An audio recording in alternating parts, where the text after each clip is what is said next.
God. And so I think that their music really helped prepare the soil of our hearts, because music touches the heart. So thank you for all that they did. They picked their songs based on our theme. It was done with a lot of forethought and prayer and discernment. So welcome back again to night number 2, Radical Reorientation for Catholic Survival, Lifeboat. Thank you again for answering the call. There was a call in your heart to come together, to listen, grow, and to really lean in this Lent to where the Lord is leading us. Thank you for showing up, not just for yourselves, but for each other, because we are one community. I think we can all agree that last night felt like a wrecking ball. It was a sobering look at where our world is, rapidly changing and chaotic at times. And while that can feel uncomfortable and unsettling, right, we have a way forward. There is a way forward. God is with us. His love is with us. He hasn't gone anywhere. And so he can calm the storms that are facing us and help us hold on and stand into our humanity. And that's what tonight's all about. Tonight's all about that hope. It's about that answer to the world we live in. Not the one we wish we had, but the one we live in now. So Father Harold's going to kick things off tonight, sharing a little bit about Franciscan mission outreach. He's going to start with that since we ran short on time last night before beginning his presentation. And I really want to thank Father Harold for sharing courageously and with love and truth the challenges that we're facing, to help us see those clearly. Tonight, what he's going to share with us is really going to help us step into the lifeboat. And again, also how we're going to bring others with us. How are we going to bring our brothers and sisters with us? Because we have to survive together. So a quick reminder, Father Harold will be celebrating 6 p.m. Mass tomorrow. And we will have adoration following Mass as usual. And we will also have 7 priests available tomorrow for confession. So what a beautiful way to begin our Lenten journey, right, with pure hearts together. I believe also there is confession from 11 to 12. Is that right? Kathleen, think so? Yeah, people are nodding, yeah. So that's during Lent. So again, take advantage of that. What a beautiful way. Again, bring it all to Christ so that we're not bringing baggage in the boat with us, right? So with that, I'm going to turn things over to Father Harold. And tonight, following his talk, he will do some question and answer, and he will go to the person with the question and repeat the question and give an answer. But we really do got to keep track of time, because the church does close at 9 and get the alarms go on. So I will be monitoring time. But Father Harold's going to be here tomorrow, and there'll be time for you to speak with him. But thank you again, everyone, for coming tonight and for the grace and patience with our technical difficulties. Okay. Thank you, Missy. I'm on, right? You can hear? Okay. So I thought I would give you just a brief summary of my own missionary history. When I joined the Friars, I really didn't envision myself working in mission. We did a lot of youth evangelization. We worked with the homeless in the Bronx. I had been director as a young priest of the Padre Pio shelter. But it was when I made a trip to Jamaica for a Youth 2000 retreat, and at the end of that trip, by God's providence, really, it was completely unplanned, I ended up visiting a home for the poor. And these were the poorest poor that I had ever seen in my life. And they were all gathered in one place, people who were physically handicapped, physically had altered in their appearance, mentally ill, people with AIDS.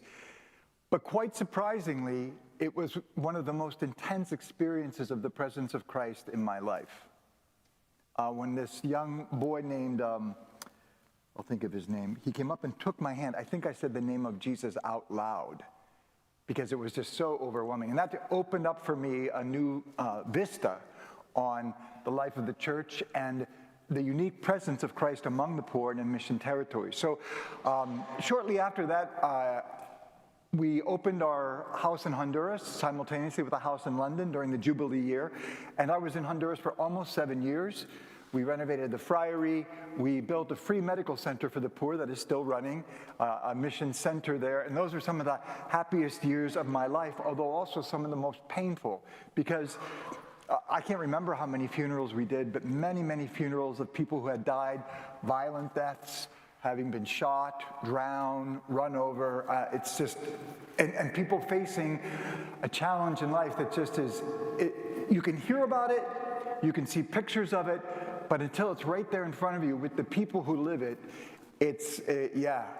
And so I served there for almost 7 years. I developed a health difficulty, came back to the US, it disappeared, and then I went to South Sudan for 2.5 years.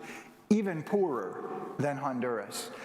People who had lived through prolonged years of war, where there had been some infrastructure, but it had been destroyed. It was but again, just an incredible privilege to be able to, and in both places, the church already was there, right? And as one priest in South Sudan said, we're a broken people with unbroken faith. And I thought that was a powerful description. So when I came back from South Sudan after their vote for independence in 2011, I was made a full-time preacher, and I asked if I could do that in conjunction with missionary work. And that's when the other dimensions of Franciscan mission outreach began. So I began making, sometimes for months at a time, trips to Africa, and then a friend of mine became the first bishop of a missionary diocese in Honduras. And in all of those places, we tried to present the full reality, and still try, of the gospel, which is proclaiming Jesus, building up the body of Christ, helping to foster people's faith, but also making the love of Christ concrete, and mostly in efforts, supporting efforts of the local church. So somebody asked me the other day what was my biggest adventure.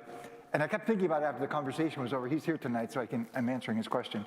I think it was when in South Sudan, a famine hit part of the diocese, and the bishop asked me to do something about it. So getting money into South Sudan is extremely complicated. You have to fly to Nairobi. And at one point, I had $50,000 stashed in different places in my bedroom, hidden so well that I sometimes forgot where I put it and had to really rack my brains. So we got the money. Then I had to drive to another part of the diocese because there was not telephone contact to kind of place my order for grain and all that sort of stuff. And then I remember in the market, in the black market, which was in the market, exchanging money with Somalis, with Acholis, in bars, in clothing shops, till we had enough, and then went back to the other place with the truck. And at one point, one of the trucks we were using, I forget what happened, but it lost power and rolled backwards down into the stream. But the other truck then hauled it up. We finally got the grain over. Then we had to get it where it was going. And I can tell you that at the end of that, I had a sense of satisfaction. But it was beautiful to think that you could really give food to the really hungry. The really hungry, people whose health is endangered. And I want to tell you here too, by the way, I was very impressed, moved to see that little pantry there with a sign on the cabinet saying, "Take what you need." And it's a gesture of trust, but it's also like, how does that make the person who comes feel? Right? And that's a lot of what missionary work is. It's putting, for me at least, putting myself in the place of the other person and asking what life is like for him or her. So like, for example, with our medical center in Honduras, some extreme cases, there was a woman who had a prolapsed uterus for more than 20 years. She had repeatedly come to the public hospital, and the campesinos are very, very humble. So even in the public hospital, which is supposed to be free for everyone, they would get stepped over. Or the nurses would be on strike, or this or that, or the doctor was seeing his private patients or something. So she just gave up. Until at St. Benedict Joseph Medical Center, we were able to have an obstetrician gynecologist come, and that was repaired. And so many other cases like that where, really life-changing things. And I don't mean in any way to diminish or look down on the experience of the church in other places, but this is our family. And to try to view our lives in relationship to what other people in other places in the world, I think, for me, working with the poor is one of the biggest motors of conversion in my life. Because you constantly have to ask yourself, what are my priorities? You constantly have to examine your own selfishness. So it's a beautiful experience. I wrote one paper that appeared in a journal, the Lineker Quarterly. It's of the Catholic Medical Association of the United States. It was called From the Heart of the Father to the Ends of the Earth. And it's about the Church's teaching on mission since the Second Vatican Council, but also how it's never just a one-way street. It's always an exchange. So maybe I can offer you some material assistance because I've been entrusted with that. And maybe I can help you do this. But I see faith that goes way beyond what I have. I see endurance. I see, and one of the most disconcerting things, it's so beautiful, but it's disconcerting. I had this experience over and over again. So in Honduras, you see somebody carrying firewood on their back. They're bent over. They're sweating. And you say hello, and they look, hello, Father. I mean, it's like, I would be grumbling and maybe cursing and whatever, but there's this beauty and simplicity, and I'll leave you with this thought. The people in developing countries don't have the luxury to invest in physical beauty and appearance and care, or even in psychological kind of the projection of my image or my social image. You have to survive. There's no energy for that. So it's a kind of stripped down humanity. And it's beautiful. It's so beautiful. And you're left with this conclusion. If I can see the beauty in people who are so poor and suffering and unadorned, if you will, maybe God can love me.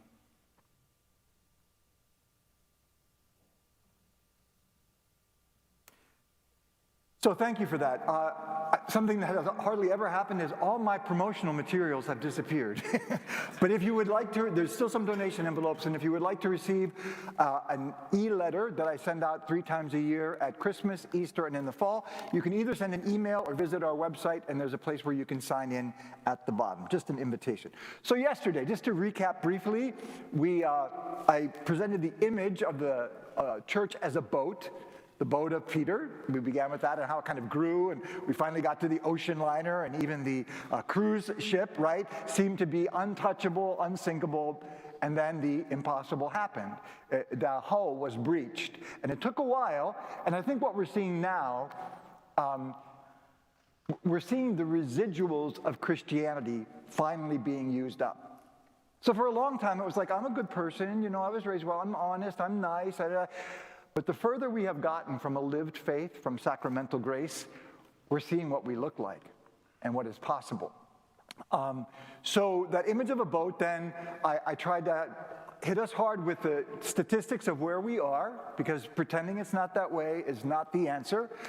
The factors that brought us there, the terror attacks of 2001 and the war on terror and the ripple effects, the clergy scandals, 2002, the ripple effects there, then the rise of ubiquitous technology. It's always there, always on, with clearly demonstrable damaging effects in so many ways. It alters us physically, our perspective changes, it affects our emotion, our attentiveness, all of those things, and then COVID as the shaking of the tree. So all the loose fruit just dropped. But I was glad I wasn't able to leave it at that point. I tried to give us an idea of where we might be going based on 2 things. One, an address by then Father Joseph Ratzinger, which I really consider to be prophetic. There should be a reference to it in the back of the booklet if you want to read the whole thing. And then a real example of the Egyptian Coptic Orthodox Church that almost disappeared. I mean, it got to the bottom. Almost everything that was like dead wood was scraped away, and then it came back to life. But it came back to life with the capacity of 20 young men with families, workers, construction workers, knowing when they went to work in Libya that they were putting their lives in danger, and ready to a man to lay down their lives for Christ. And the 21st guy they think was a Ghanaian. He may not even been Christian, but he joined them. I mean, that's how powerful that witness is. And for me, it holds out hope.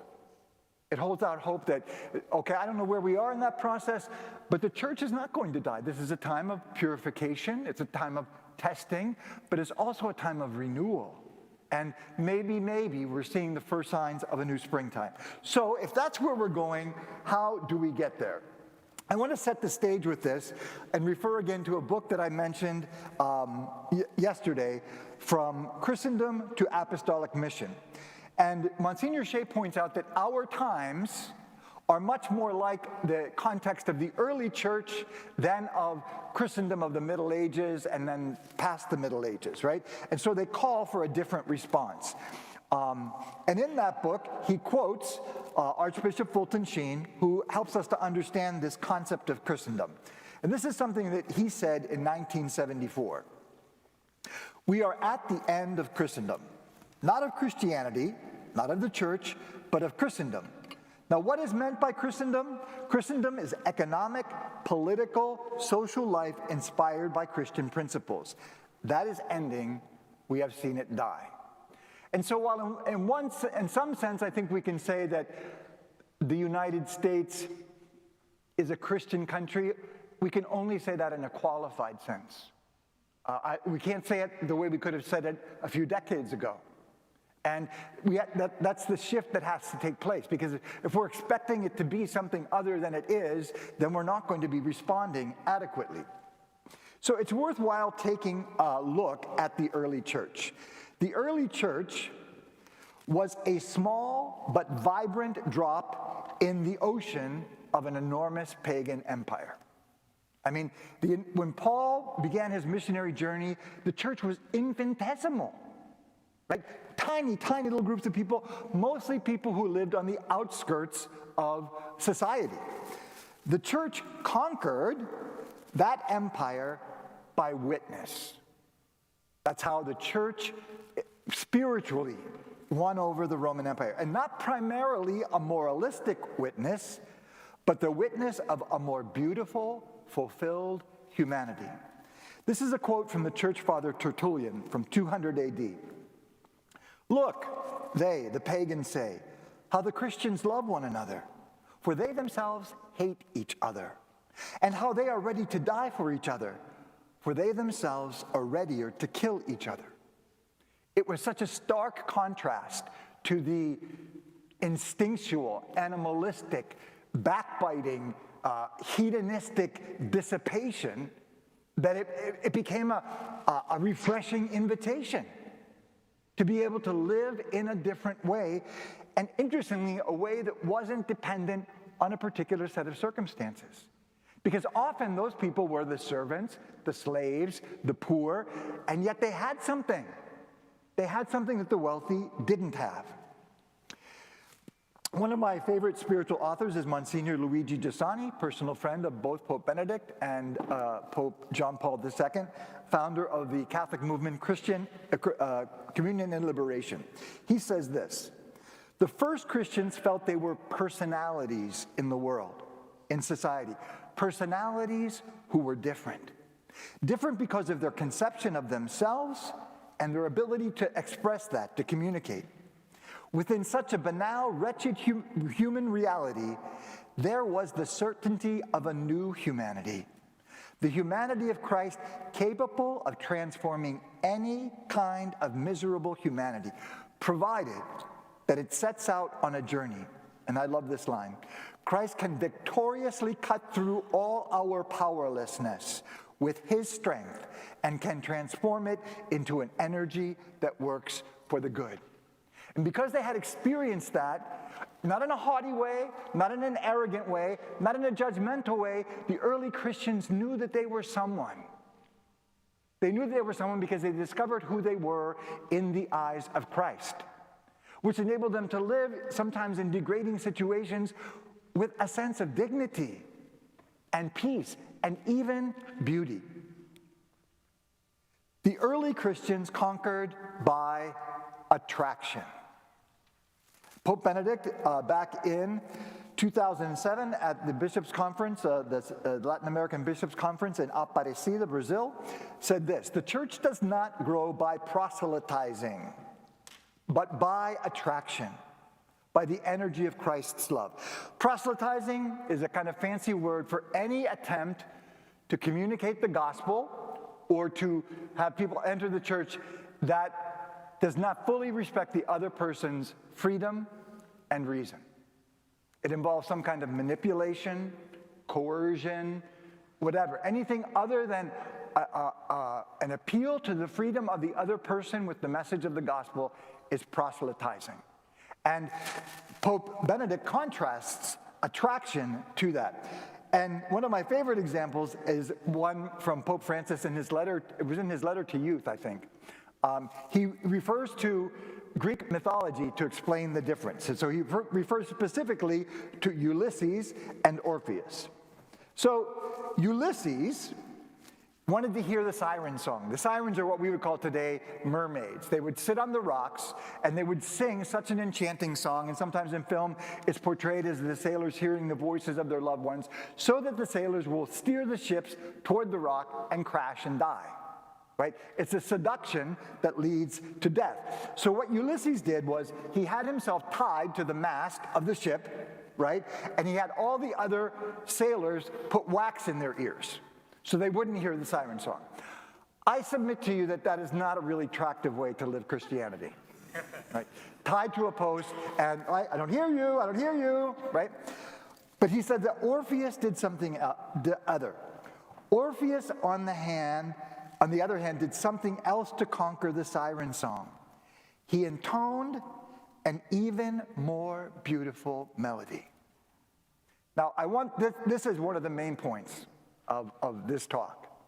He won them over by singing something that was more beautiful.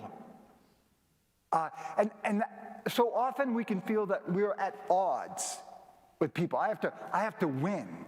I have to get this over on you. But if the law of attraction, which is really at the heart of the message of Jesus and the way the early church lived, that redefines my relationship with other people, right? Even people who might be in some way opposing me or potentially harming me. So I want to give us two examples from films of intoning an even more beautiful melody. And this is, apart from those who have the ability to sing and play, this is symbolic, right? And I'll explain that a little bit later.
So that was from the film The Mission. right? And it's near the beginning of the film, but it's not the beginning, because that was the first time a missionary had contact with that indigenous tribe and wasn't martyred. The movie begins by a man going over a waterfall tied to a cross. And it's a beautiful image of somebody encountering something that they might not fully understand, but that is so mysterious and beautiful that it's captivating. But I warn you, it will always elicit from somebody a strong negative response, because in the face of something so beautiful, it's a threat. It's not meant as a threat, but it's a threat to the established order, which rules by power and fear and all those sorts of things. The second scene you might be more likely to recognize.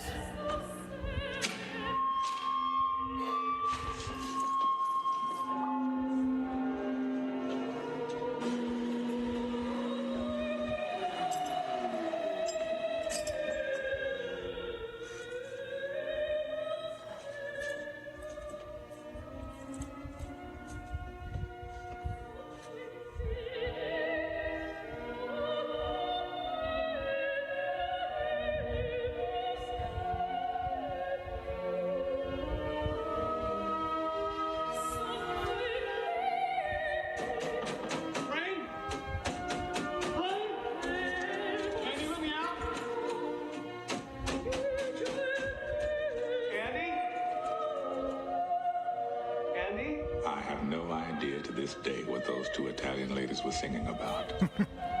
Truth is, I don't want to know. So, Shawshank Redemption. The main character is unjustly sentenced to prison and makes a decision not to just kind of lick his wounds. He starts a library and brings a dimension of culture, and he receives a donation of records, and because he's won the corrupt warden over who's using him to alter the books, he has access to the office and the PA system and takes the risk of putting that on. But that's in a prison. And it's so beautiful, again, that these men, hardened, wow, I guess I'm louder on one side than the other. Hardened criminals are just enchanted by this. So these are the, oh, darn it, come back. Come on, there we go. So if my life was a song, what kind of song would it be? Secondly, would anyone want to sing along with me? And thirdly, would anyone be moved to dance? And I think this is a great examination of conscience for us, not a moralistic one, but has my life been vitalized by Christ? And how many times do we hear in the Psalms, sing a new song to the Lord, right? It's a part of Jewish liturgy and worship, but we're not supposed to just sing with our mouths. Our lives is supposed to be that song. A song that is catchy, a song that is attractive, a song that somebody starts humming along with, maybe even before they realize it, and then we can begin to dance. So, from Christendom to apostolic mission, I agree with Monsignor Shea, but I don't think he goes far enough. The challenge that we face is greater in some respects than the early church because we live in a post-Christian era. And vestiges of Christianity remain, but it is almost always given a caricature. It's become such a trope. It's almost as soon as you see a religious character in a television show, in a movie, they're going to be moralistic, they're going to be judgmental, they're going to be hypocritical, they're going to be the bad guy, right? And you know what? Sometimes we feed into that. We give fuel for that fire. So that makes it a challenge, more of a challenge for us.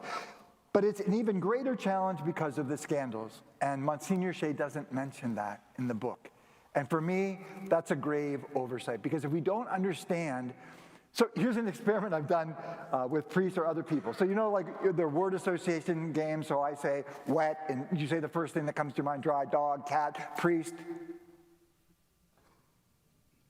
What might be the word that comes out of somebody's mouth, right? And again, we have to be aware of that mentality that that's part of the backdrop against which we are giving our witness to Christ. So all of this leads me to the conclusion that the only possibility is a vibrant witness, and not a performance, It's not something I'm doing to entertain somebody. It's the witness that comes from a daily encounter with Christ that changes me. Not in a holier-than-thou way, but in a way that is clearly different.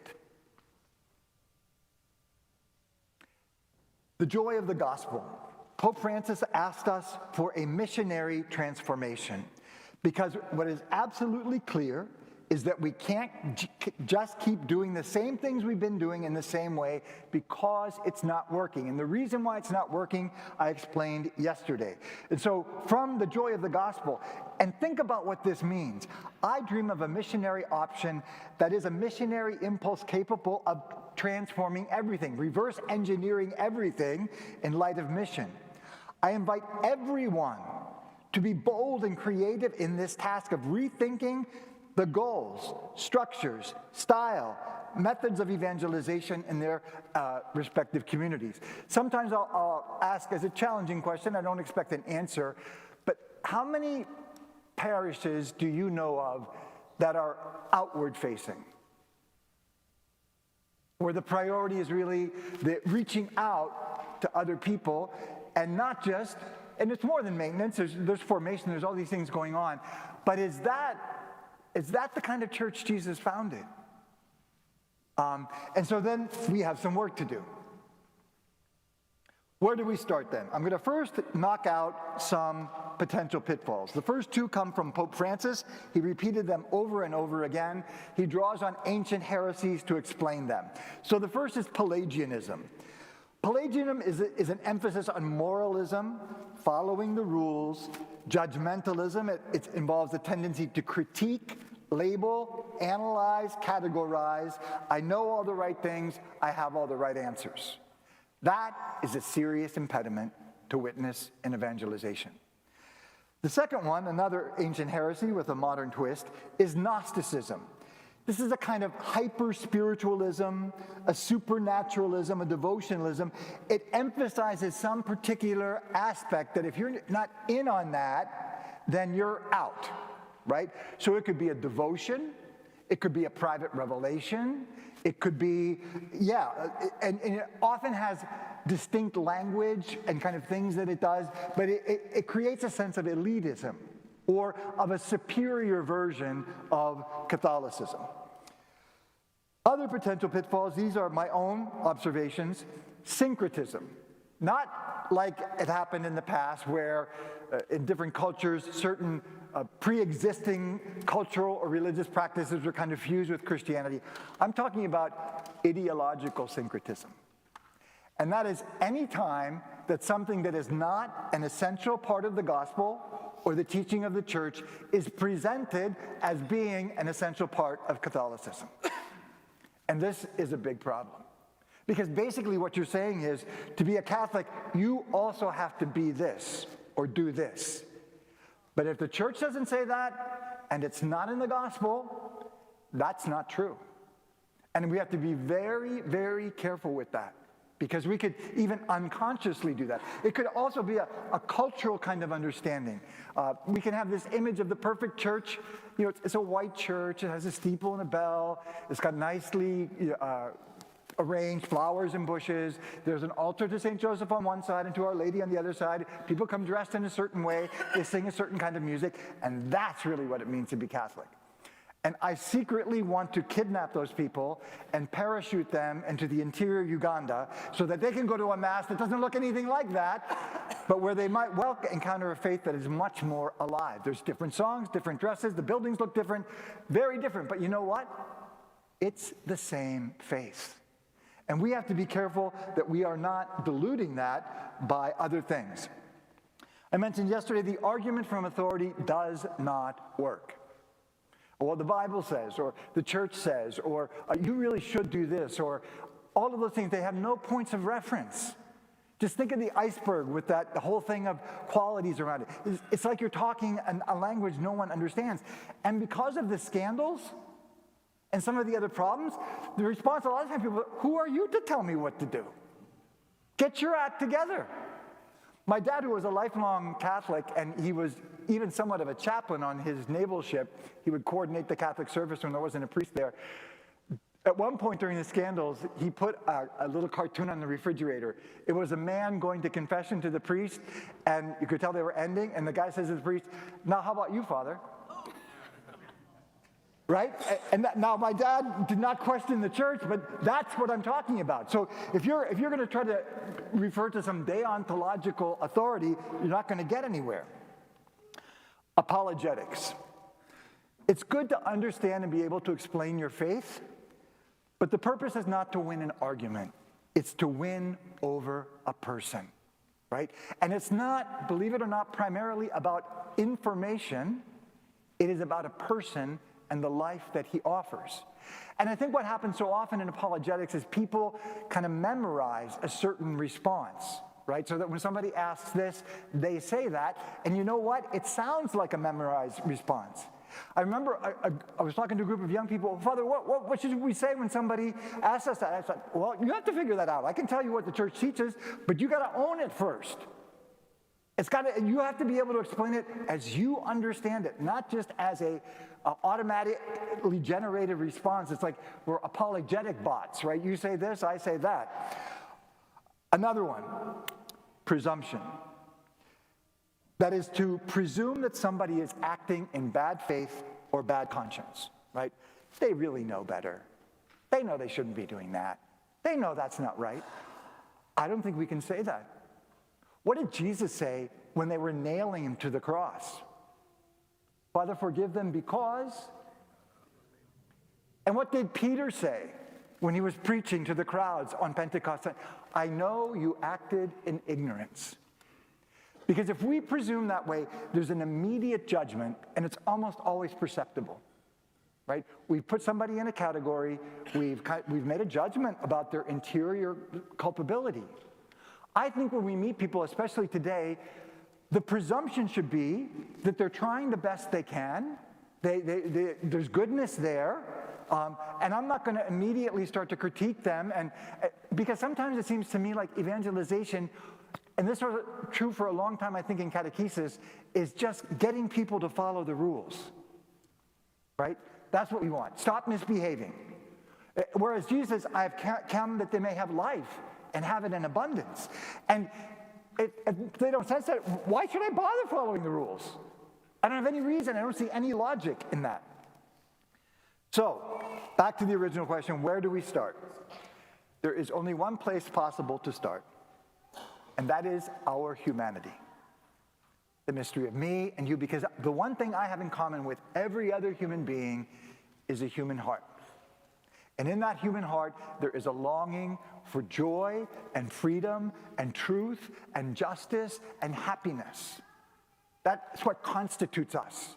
And so I have to delve into my own heart. I have to be in touch with that. And I have to know, have experienced, tasted how Jesus answers that.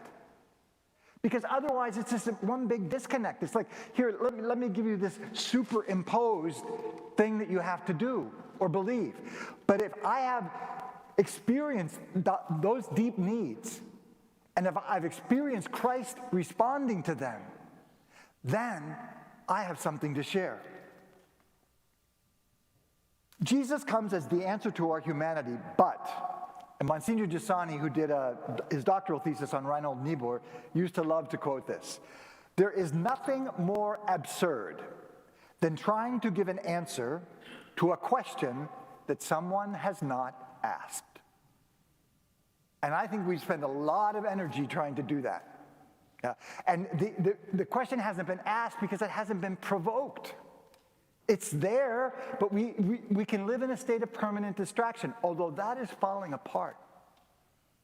I don't think even music or drugs or video streaming can silence the cries that come out of the depths, especially of young people.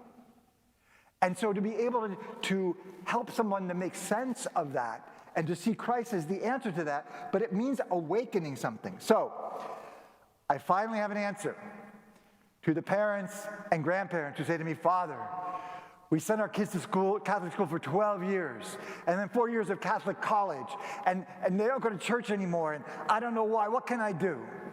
Well, of course, the answer is prayer. But now I say, I know what you can do. You can change. Wow. You can grow. You can be different. You can not let that negative cycle of the way you argue with your children, you can look at them in a different way.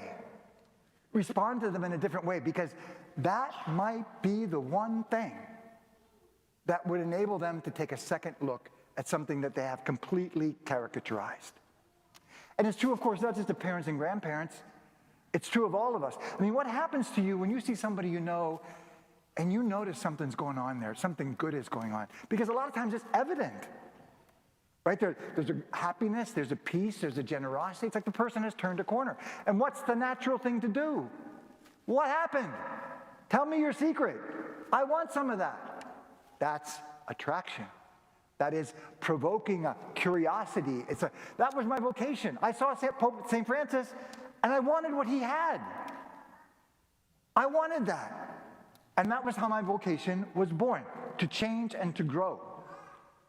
So I'm going to focus on 3 areas. This is kind of the meat and potatoes of the talk. The first, our daily work of discovery and confirmation and conversion. Sorry, I'll come back to that. Secondly, our interaction with every other human being that we encounter, everybody. And thirdly, our life in the church. So first, our daily work, discover and confirm and conversion.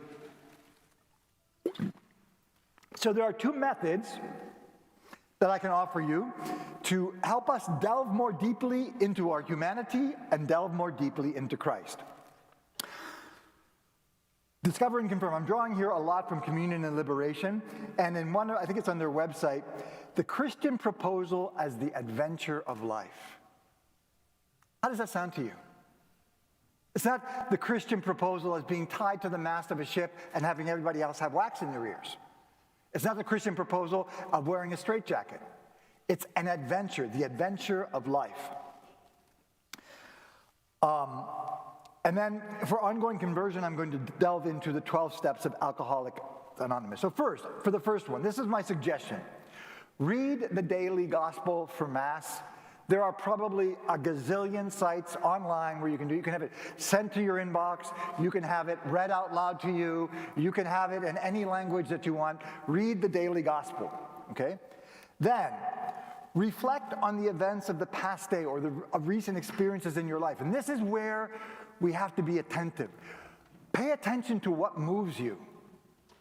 Pay attention to those moments when you stop and you just like look, right? And ask yourself why.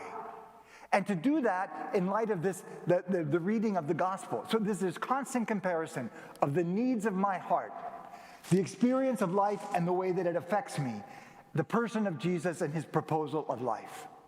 And it goes on over and over again, and I suggest that can be done while praying the rosary.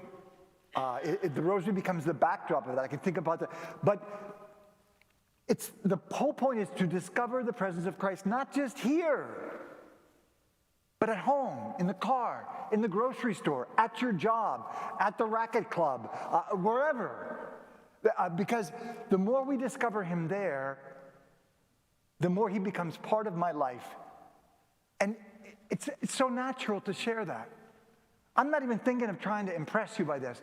I'm just telling you what I saw.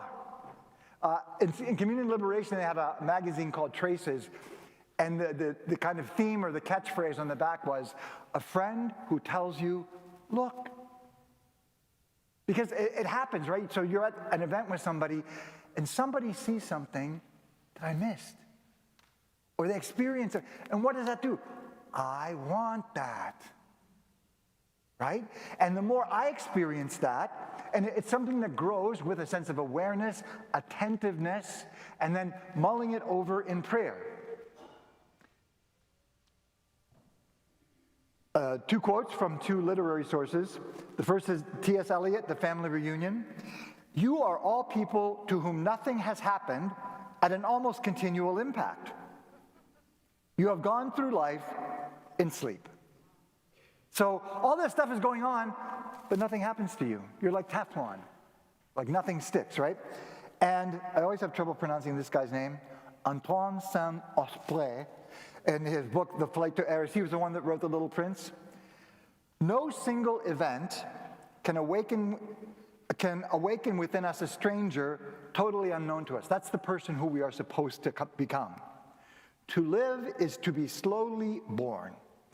It would be a bit too easy if we could go about borrowing ready-made souls. So both of these refer to the experience of discovering Christ in the daily events of our lives. Monsignor Giussani again, show the relevance of faith to life's needs. Christianity and faith is not an add-on. It's the thing that most deeply corresponds to our humanity, which is why Christ is the greatest asset that any human being could ever have.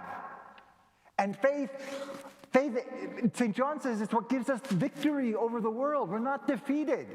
We might be struck down, but we're not destroyed. We might be perplexed, but we don't give up. This is St. Paul, right? It is the best conceivable enhancement to human life that we can imagine. It corresponds to some fundamental original need that all men and women feel in their hearts. So the whole point is to discover the presence of Christ and verify the gospel in our daily existence. Monsignor Giussani points out in the Gospel of John how it keeps saying over and over again after Jesus does something, and the apostles believed. Well, didn't they believe before? Yes, but now they believe even more. And that has to be our own itinerary, our own trajectory. Our clarity and conviction grow and deepen. It gives birth to a greater sense of confidence and freedom. Our awareness of Christ becomes clearer, and our trust in the gospel is strengthened. And this makes us like the early Christians. It gives a greater solidity to us as persons, and that becomes the basis on which we can bear a vibrant witness to Jesus. So, daily work of discovering Christ and confirming our faith in him and in the message of the gospel. Our daily work of conversion, and I want to give us a framework that I think is really divinely inspired. The 12 steps of Alcoholics Anonymous, if you don't know them, I'm going to go through them very quickly. We admitted that we were powerless. Our life was a shipwreck, and there was nothing we could do to pull ourselves out of it.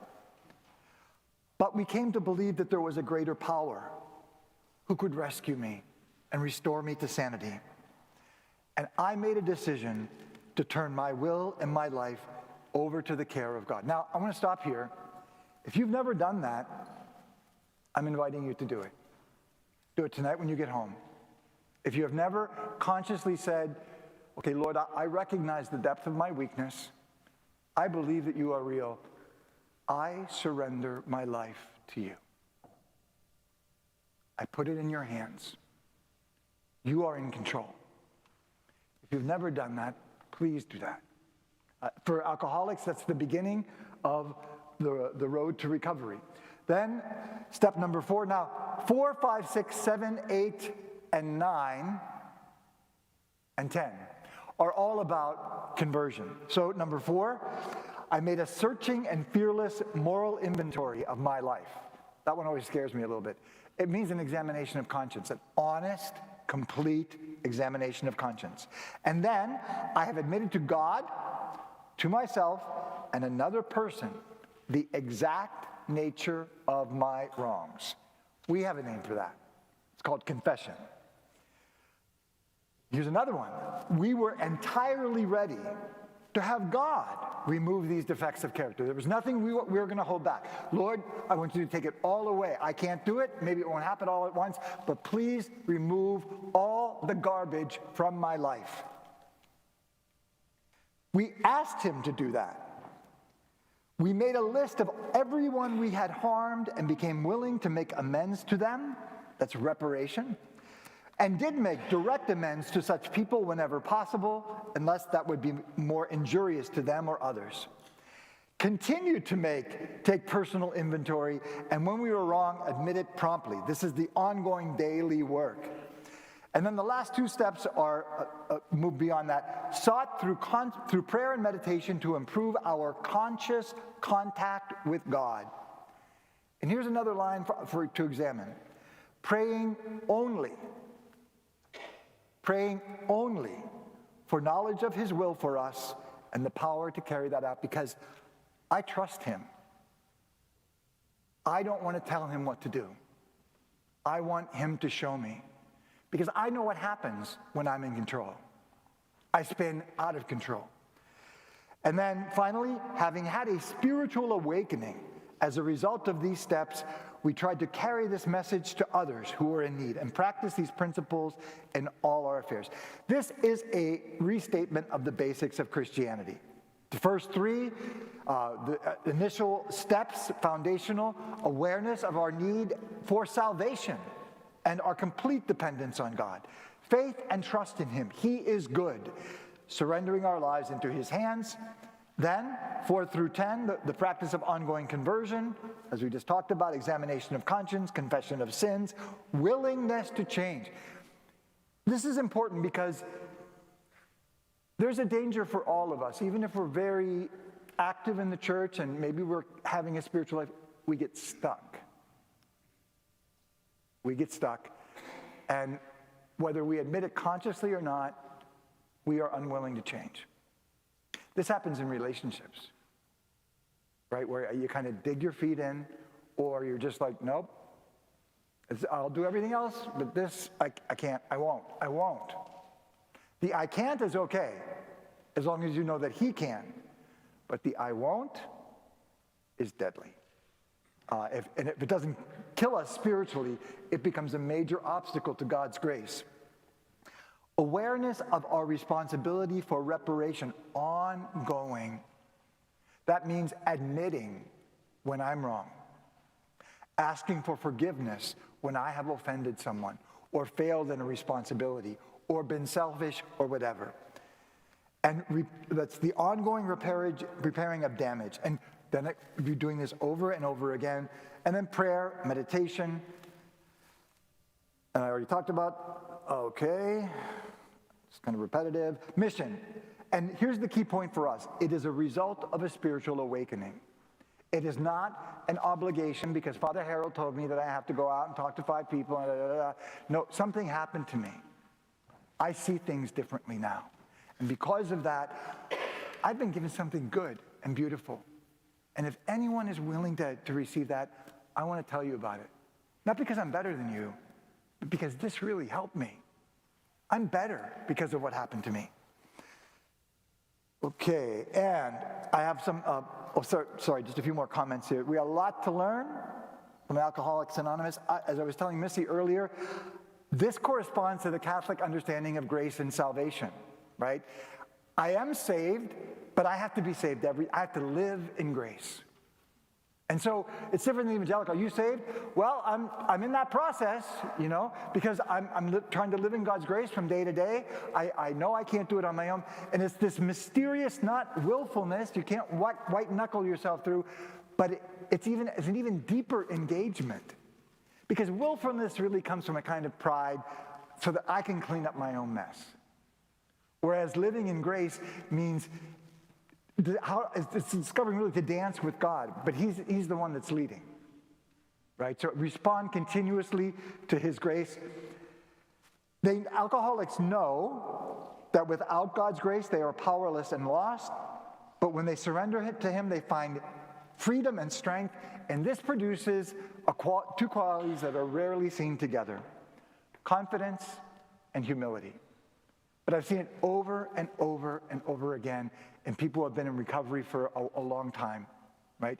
Their experience of God's assistance, help, presence gives them a sense of confidence, but they know themselves. They know who they are without God, and that gives them that humility. So his grace makes it possible to follow the steps, do the work, to live in freedom. And AA meetings are very much like the process I described for personal prayer, right? A privileged text is read to renew a proposal of freedom and sobriety. It's done with friends who share their experience and wisdom. And here's something we can really learn. Alcoholics in recovery are notoriously non-judgmental.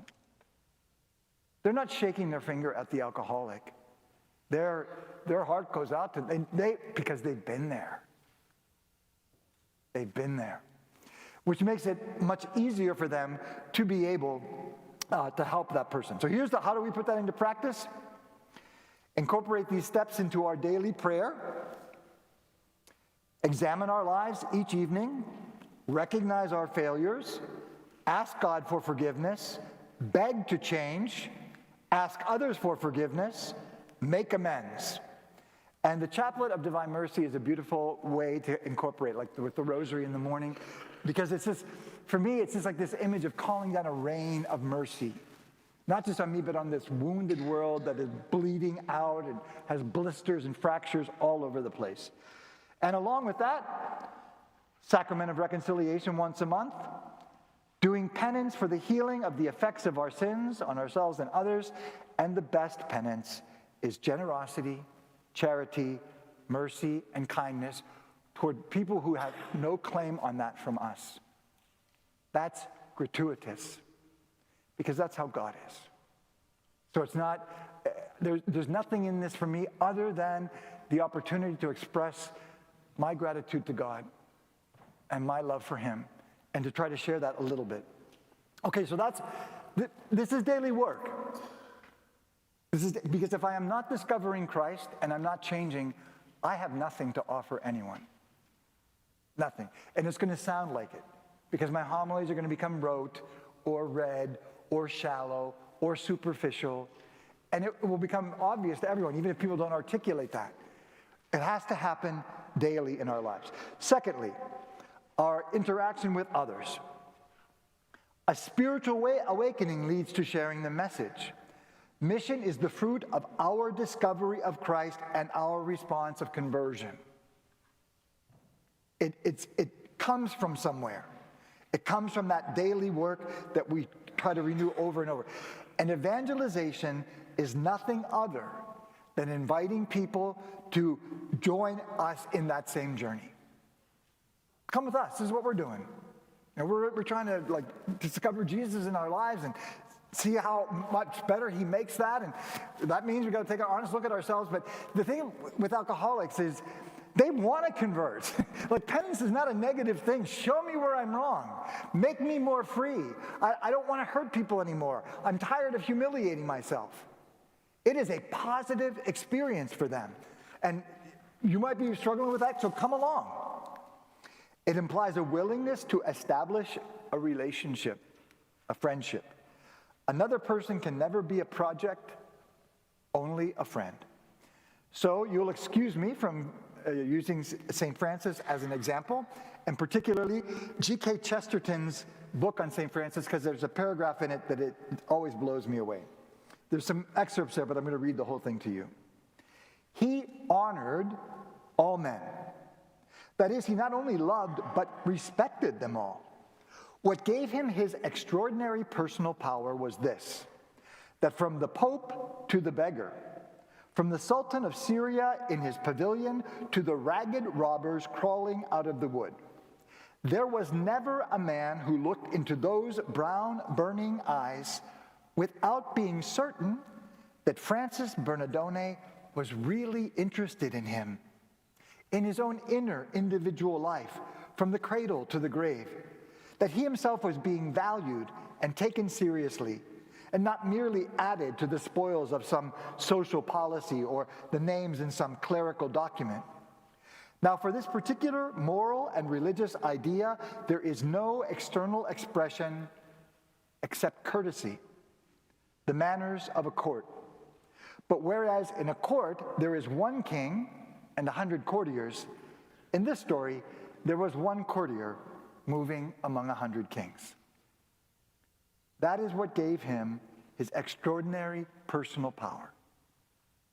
The way that he was able to look at others and respond to them with that just incredible graciousness, respect, and courtesy.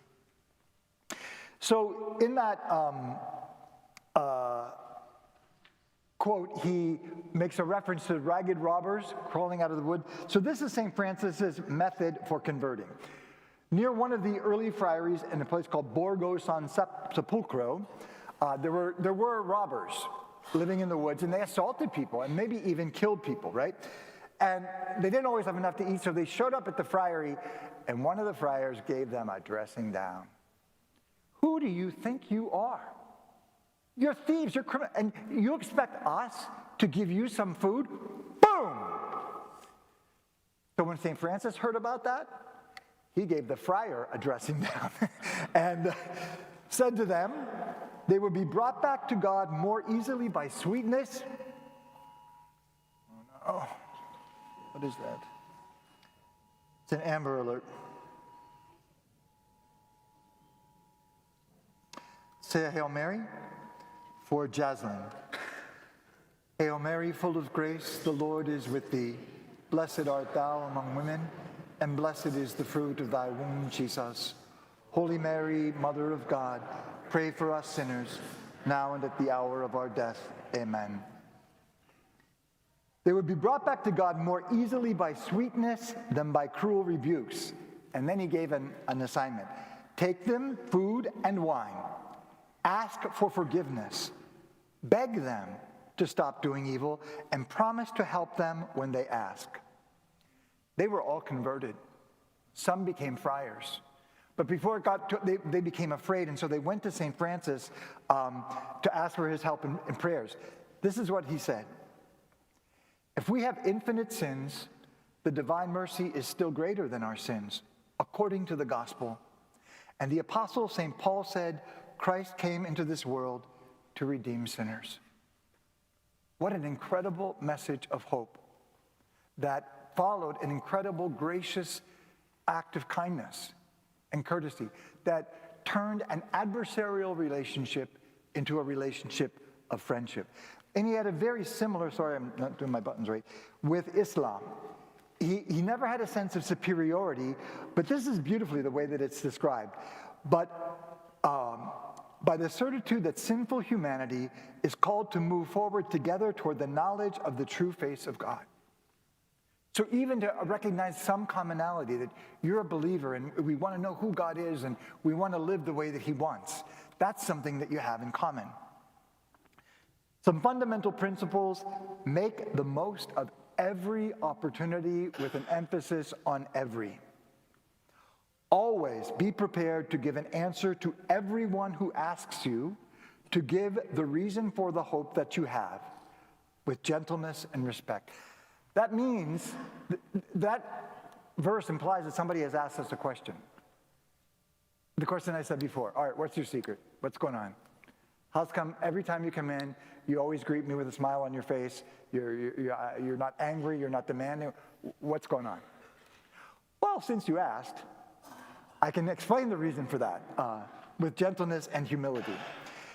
There's an incredible potential seed in every single opportunity, in every interaction, an incredible possibility of impacting the life of another person, and opportunity to bear witness to our awareness of Christ and to the hope that he gives us and the life that he shares for us.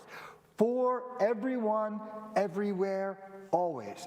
There is a constant need to lift up, build up, rehumanize, and encourage. Because there's so many things that tear us down and discourage us and rip us apart. That is the primary mission of the church. Wouldn't it be wonderful if Catholics had the reputation of being that kind of people? You know, when I meet a Catholic, it's like they're always positive, they're encouraging, they want to know what's going on in my life. I mean, could you imagine what that would do? It would be revolutionary. And this happens when somebody comes up against a new, different humanity, a new, more beautiful song. This is the only thing that can create an opening for contemporary people and become a fascinating, freeing invitation to them. Evangelization by attraction. I'm going to give you two examples of the way that this happened. I don't know if you've ever heard of this guy. His name is Daryl Davis. He's a jazz musician by trade. He has done some acting. He's a speaker and writer. He has a TED Talk. He has personally influenced over 200 members to leave the Ku Klux Klan without ever asking any one of them to do it. His mantra, this came from his childhood, is, how can you hate me if you don't even know me? The remedy is an encounter with a real person, and I want to share one of those encounters with you. Richard Preston was the imperial wizard for the Ku Klux Klan in Maryland, and he was arrested for firing a gun at a black man at a white supremacy march. Daryl Davis posted his bail. I don't think he knew him, but he went in and just stop and think about that for a second. So they met and conversed at one another's homes, and then together visited the Museum of African American History in Washington, D.C. That's where the photo's from. Preston invited Davis to his wedding, and Davis accepted because they're friends. This was a white supremacy wedding, right? But then something unfortunate, well, let me show you. I'll say it first. Then something unfortunate happened. Stacy Bell, who was the bride, was supposed to be given away by her father, but he got sick. Guess who walked her down the aisle? And it's all because he did not allow that relationship to become ideologically adversarial. So here's the two clips. That's Preston yelling the N-word, aiming and firing in the direction of a From black CNN. counter-protester wielding a blowtorch. Then this happened. Richard Preston, who had never been married, had Daryl Davis at his planned wedding. As you stand in the presence of God. This time, it was Davis giving something away. The bride. Me and his friendship has been something really special to me. She wanted me to be a part of this wedding. That's beautiful. That's a seed planted.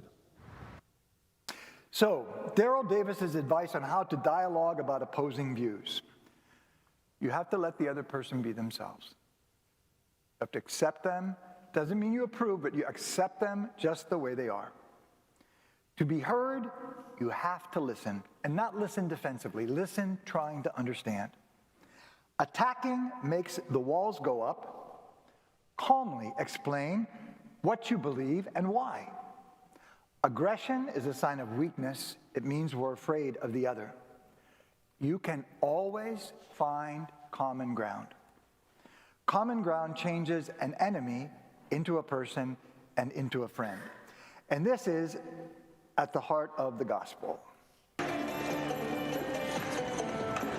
Halt! Jewish citizens, disarm yourselves and leave your bags. You're carrying ours now. Under Roman law, a soldier can force a Jew to carry his things. At random. There is a legal limit, a maximum of 1 mile and no further. Master, this is humiliating. We will comply with dignity.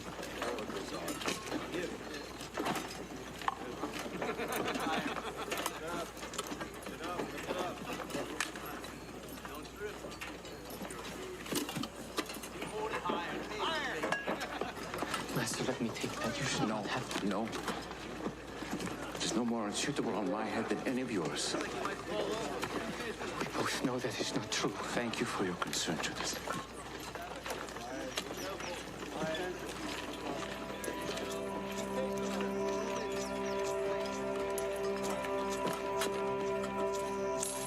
Stop here.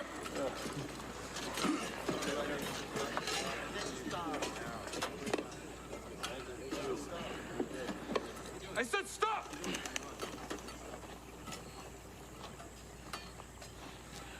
The destination is that outpost a mile ahead, yes? It is, but we're only permitted 1 mile. By coercion. There's no law against citizens assisting you the rest of the way of their own volition. Come, my friends. But If anyone says anything, say that we offered.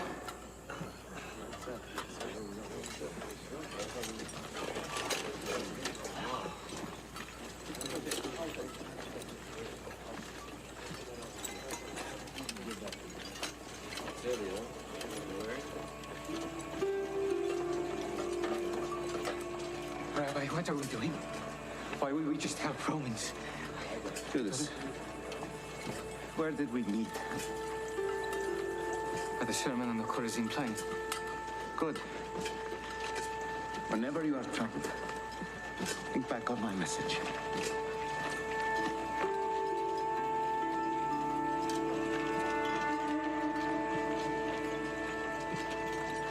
Maybe, let us take back the helmets. So there's no confusion at the outpost. If you like.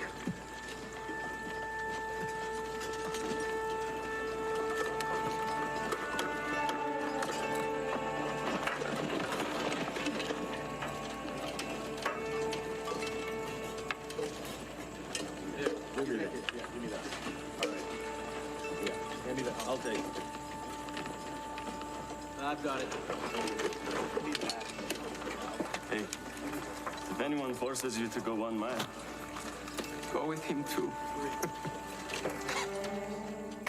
Okay, that didn't really happen, but that is Jesus' teaching, and I propose to you that's the only conceivable way that it could happen. It's so familiar to us, and so completely shocking. And it completely changes it's not adversarial. We'll do this willingly. We'll do more than you asked. And what was the reaction? First, it was just being stunned in disbelief. And then there was a kind of almost embarrassment. And then there was a gesture of kindness. Because the whole relationship had been redefined by how Jesus and his disciples respond to them. And you can see how Judas, it just does not compute. It reminds me very much of the Les Miserables.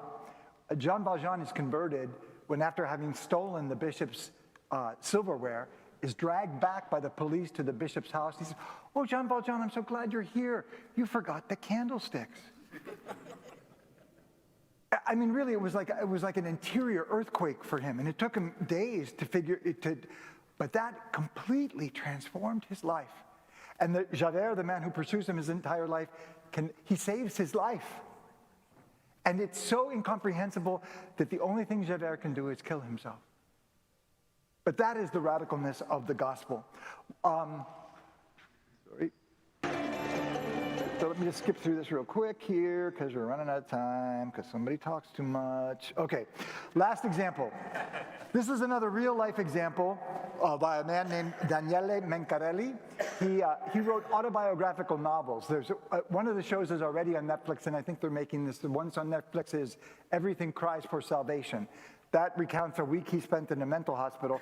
This is a story about a time that he volunteered at the hospital Gesù Bambino in Rome, and the infant hospital. So it's a novel, but it contains autobiographical parts, and this is one of them.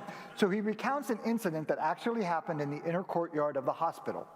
So he observes the interaction of a young couple with their toddler son, and then later, a religious sister. I want to read it to you. The hospital, Gesù Bambino. At the Liberty window, there are two young parents. The mother is holding a child, while the father plays with him, showing him the fountain in the inner garden, and making his son laugh by making funny faces and sticking out his tongue. When I am no more than a yard from them, the two parents turn, and with them the child. My steps falter, as does my breath. The little one is about 3 years old, and except for his eyes, he has no face. In the place of his nose and mouth, there are holes of red flesh. I look down at the marble pavement and slip by without looking at them. I dawdle and wait for those two young parents and their disfigured child to leave. The child's laughter arrives first. They're still there, but now they are not alone. In front of them is an old nun. She bends forward and gently touches her face to his appalling one. "You're Mama and Papa's beautiful boy, aren't you?" She takes his little hand and kisses it. He bursts out laughing, maybe because it tickles. The nun is at least 80 years old, and her chubby face is white as milk. "Oh, you're not only beautiful, you're also a sweetie. Do you like this?" She passes his little hand over her mouth and chin to please him. Then she stands upright and looks at the father and mother. "Do you hear what a laugh he has? Inside this child, there isn't silver, there's gold, living gold." She kisses him, mindless of his face, of everything. I'm stunned. I can't understand. I can't process it. I have seen something so human and at the same time so foreign, like a rite from a faraway land. I can't find within me the tools for translating it into my language. I have tried every approach possible. I tried to liquidate what I saw as the delirium of an old woman clad in gray, then as the fanaticism of a nun deaf and blind to pain who wanted at all costs to defend the supremacy of her God, even in front of that disfigurement, then as a stupendous actress who shortly after, maybe in the privacy of the bathroom, washed her mouth after having kissed that deformed face. But none of these readings can bridge the distance between what I saw and my logic. So I propose those three, St. Francis, Daryl Davis, and that sister who didn't even know somebody was looking at her, as something to aspire to be able to live our lives in that way, to be able to respond even to difficult or adverse situations in the spirit of the gospel as we just saw portrayed for us. So I think I'm going to have to, where's Missy? I'm going to have to kind of wrap it up real quick here. So I want to just talk about our life in the church in 2 or 3 sentences. In the past, the church was part of who people were, my parents' generation. It was part of their DNA. At some point, though, there was a wedge driven between us and the church, not in a direct rejection, but it was no longer who we are, it's what we do. And so there's this kind of distance. And one of the signs for me was when the church was being sued, the parishioners, no, that's the bishop that's being sued, or the pastor. We're not being sued, right? Or the phenomena of kind of church shopping or Catholic McDonald's where we pick and choose what is best for us. What I'm asking of you is that you be all in. And that doesn't mean that you do everything, but that you know that this is your home, this is your family, this is your life. This is who you are. And in the Bible, that's why images like, we are members of the body of Christ. We are vines grafted on the branch. We are living stones, right?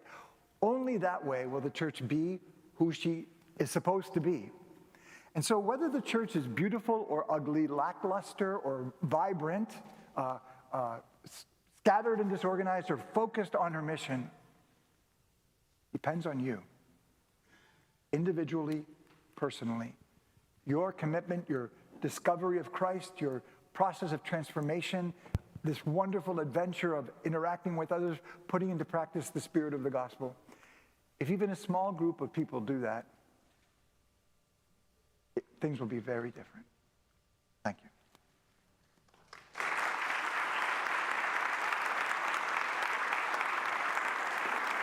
Thank you so much, Father Harold. So everyone, unfortunately, we won't have time for Q&A tonight, but because we have to lock up the church, I know you all have to have childcare and things like that. But thank you so much for coming. Your message, I know the message resonated deeply with me, and I hope that it did with you as well. Again, Father Harold will be celebrating Mass tomorrow at 6, and we'll also be here hearing confessions along with 6 other priests. So we hope to see you there. Thank you, and God bless you all.